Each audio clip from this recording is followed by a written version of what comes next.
Welcome and thanks for stopping by. I'm Digital Micro. You're on the Digital Micro Trading Journal channel, day trading for an ROI payout. Just my trade journal, rule-based price action trading. My daily affirmation, I see it and understand rigid discipline and rules, flexible in outcome expectations, independent thinker, impeccable risk manager, precision-based trader, responsible business manager. And here we are, folks, Thursday, 9/7/23. Price action order flow level for Thursday.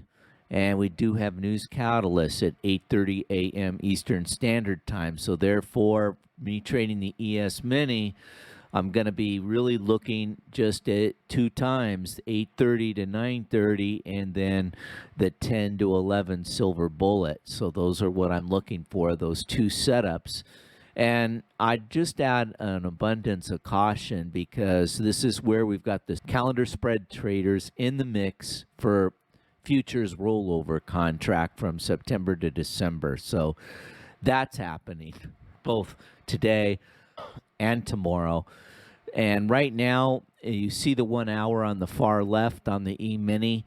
I'm not really loving that, the way that looks, because I'm trying to find a way to fade this, and what I need here is a draw on liquidity on the upside, and I'm really not getting anything on like that. On the middle chart, we've got the ES daily, and you just see basically a trend continuation with three black candles down.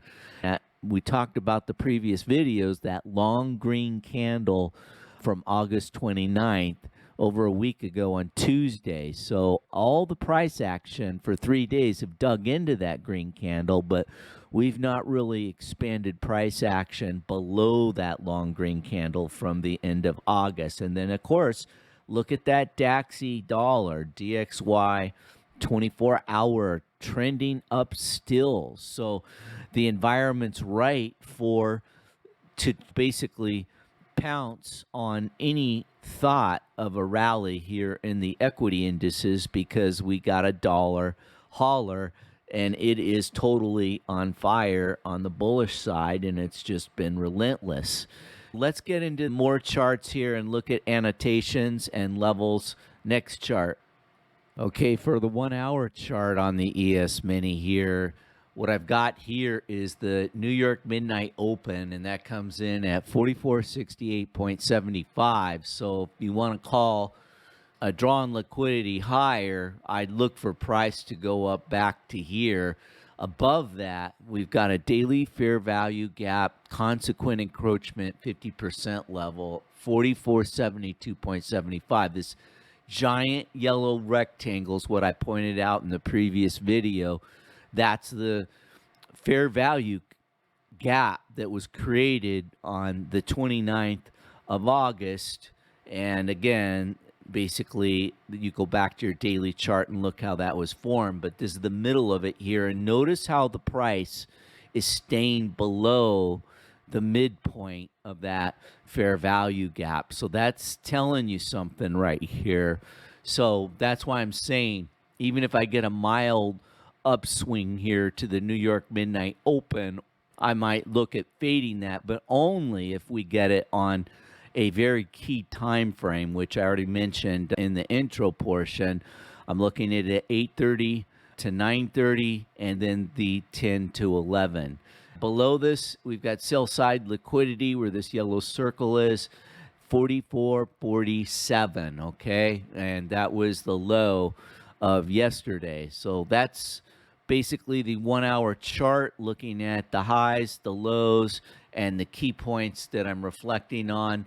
These two railroad lines in red here mark a June 19th new week open gap. Yeah, I kept it on the chart for sure.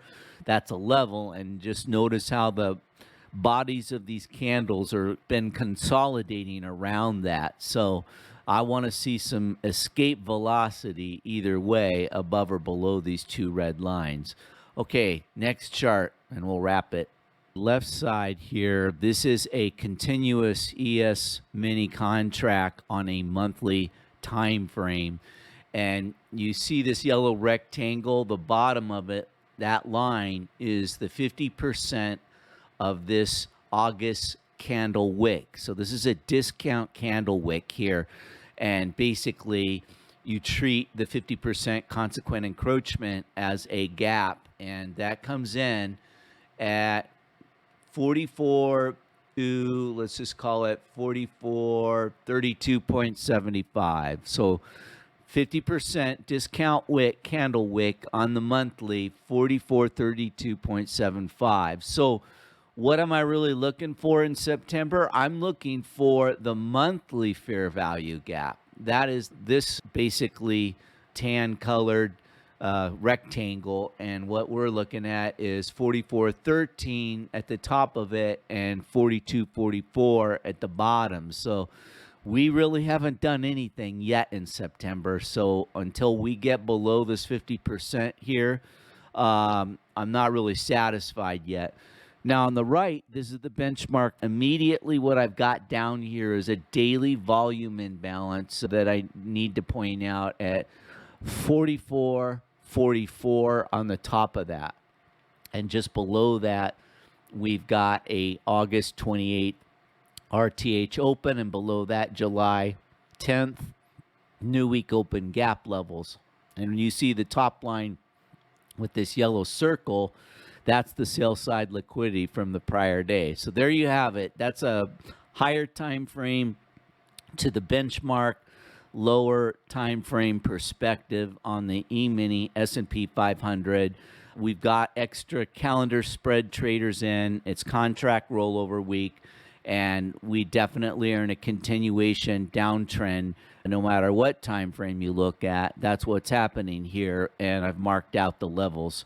So there you have it. It's all about now the time element, which is the first recipe ingredient for price delivery. Take care. Appreciate you stopping by and watching, and stay tuned for the next video on the next day. Aloha. Bye.